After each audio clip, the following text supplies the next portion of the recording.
दोस्तों, आज का वीडियो हमारा इलेक्ट्रिकल वायरिंग के बारे में है और ये इलेक्ट्रिकल वायरिंग का क्लास 3 है। दोस्तों, क्लास 1 और क्लास 2 में हमने पुश बटन और कॉन्टेक्टर का वायरिंग किस प्रकार से किसी भी सर्किट में करेंगे उसके बारे में सीखे थे। दोस्तों, आज के इस वीडियो के द्वारा हम एक छोटा सा लॉजिक के बारे में सीखेंगे, यानी कि लॉजिक का इस्तेमाल करके हम कैसे सर्किट में कनेक्ट करेंगे उसके बारे में सीखेंगे। तो यहाँ पे दोस्तों देखिए, ये हमारा ड्यूअल स्टार्टर में जो हमारा स्टॉप पुश बटन होती है उसमें आप एनसी एलिमेंट का उपयोग करते हैं। अब यदि मैं आपको एक टास्क दूं, क्या करना है आपको दोस्तों, ध्यान से सुनिएगा। आपको क्या करना है कि ये जो स्टॉप पुश बटन है उसके जगह पे आपको एनो स्टॉप पुश बटन उपयोग करना है, यानी कि यहाँ पे एक स्टार्ट पुश बटन का उपयोग करके ही मोटर को बंद करना है। ठीक है, तो आप कैसे करोगे? यहाँ पे आप देख सकते हो दोस्तों, ये जो हमारा स्टार्ट पुश बटन है उसको हमने स्टॉप के जैसे यूज़ किए। यहाँ पे आपको लॉजिक का इस्तेमाल करना है। मैं ये नहीं कहता हूँ दोस्तों कि आपको केवल यहाँ पे कनेक्ट करना है। ठीक है, आप कुछ भी करिए, कोई भी लॉजिक का इस्तेमाल करिए, लेकिन आपको स्टार्ट पुश बटन यानी कि एनो एलिमेंट का ही उपयोग करना है मोटर को बंद करने के लिए। तो क्या दोस्तों आप ऐसा कोई सर्किट बना सकते हैं? दोस्तों, यदि आप ऐसा कोई सर्किट बना सकते हैं तो आप कमेंट बॉक्स में कमेंट करके आपका आंसर बताइए। आपका आंसर क्या होगा, यस और नो में। यदि आप सर्किट बना सकते हैं तो आप यस कमेंट करिए, और दोस्तों यदि आप ये सोचते हैं कि इस प्रकार का कोई सर्किट नहीं बनाया जा सकता तो आप कमेंट बॉक्स में नो कमेंट करिए। आई होप कि आपने कमेंट कर दिए होंगे। चलिए आगे बढ़ते हैं। दोस्तों, ये हमारा ड्यूअल स्टार्टर है। ठीक है, अब हमें यदि मोटर को स्टार्ट करना होता है तो हम ये जो स्टार्ट पुश बटन है उसको प्रेस करते हैं। ठीक है, इसको प्रेस करने पे हमारा कॉन्टैक्टर ऑन हो जाती है और जो हमारा मोटर होती है वो स्टार्ट हो जाती है। अब यदि मुझे मोटर को बंद करना है तो मैं ये स्टॉप पुश बटन को प्रेस करता हूँ और बंद हो जाती है। यहाँ पर मैंने एनसी कॉन्टैक्ट का ही इस्तेमाल किया था।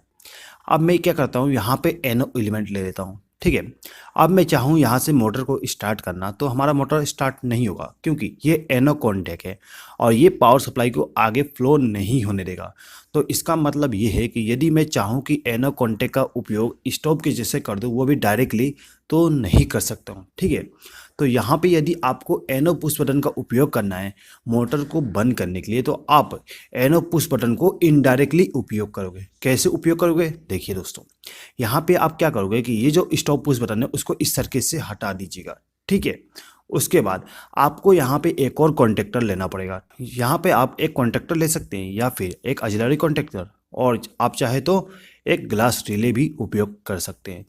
अब देखिए दोस्तों, ये जो हमारा कॉन्टेक्टर होती है इसका जो एनसी कॉन्टैक्ट है उसका उपयोग हमें यहाँ पे करना है। तो मैंने क्या किया, इस कॉन्टेक्टर का जो एनसी कॉन्टैक्ट था मैंने इस सर्किट में कनेक्ट कर दिया, यानी कि ड्यूअल स्टार्टर के कनेक्शन में कर दिया। अब हम क्या करेंगे, ये जो हमारा ऑक्सिलरी कॉन्टेक्टर है इसको हमें फेज सप्लाई देना है। कहाँ पर? A1 टर्मिनल पे। ठीक है, तो मैं क्या करूँगा कि यहाँ से एक वायर को कनेक्ट करके यहाँ तक लेके आऊँगा, लेकिन उसके बीच में जो हमारा एनो पुश बटन है उसको सीरीज में कनेक्ट कर दूंगा। ठीक है, तो कुछ इस प्रकार से हम कनेक्शन कर देंगे।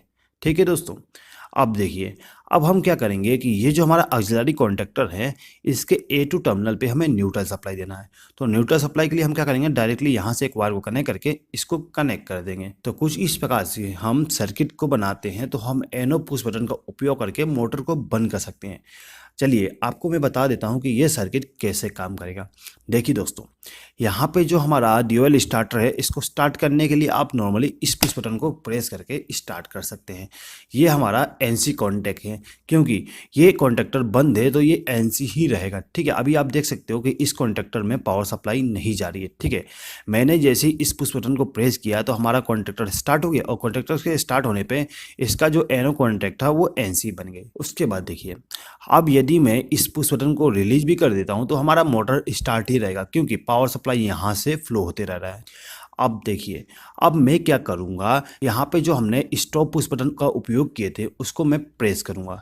इसको प्रेस करने पे क्या होगा, पावर सप्लाई यहाँ से आगे फ्लो हो जाएगा और ये जो हमारा कॉन्टैक्टर है यानी कि ऑक्सिलरी कॉन्टैक्टर ये ऑन हो जाएगी। इसके ऑन होने पे क्या होगा, ये जो एनसी कॉन्टैक्ट है वो एनओ बन जाती है, और जैसे ही एनओ बनेगा हमारा पावर सप्लाई आगे फ्लो होना बंद हो जाएगी और ये कॉन्टैक्टर जो है वो ऑफ हो जाएगी। तो दोस्तों यहाँ पे मैंने इस पुश बटन को प्रेस करके ही रखा हूँ, ठीक है। अब मैं क्या करता हूँ, इसको रिलीज कर देता हूँ। रिलीज करने पे क्या होगा, ये कॉन्टेक्टर हमारा ऑफ हो जाएगी और ऑफ होने पे यहाँ पे जो एनो कॉन्टैक्ट बन गया था वो दोबारा एनसी बन जाएगा। अब यहाँ पे जो हमारा सर्किट था वो नॉर्मलाइज हो गया, ठीक है। अब मुझे दोबारा स्टार्ट करना हो तो मैं इस पुश बटन को प्रेस करके मोटर को स्टार्ट कर सकता हूँ।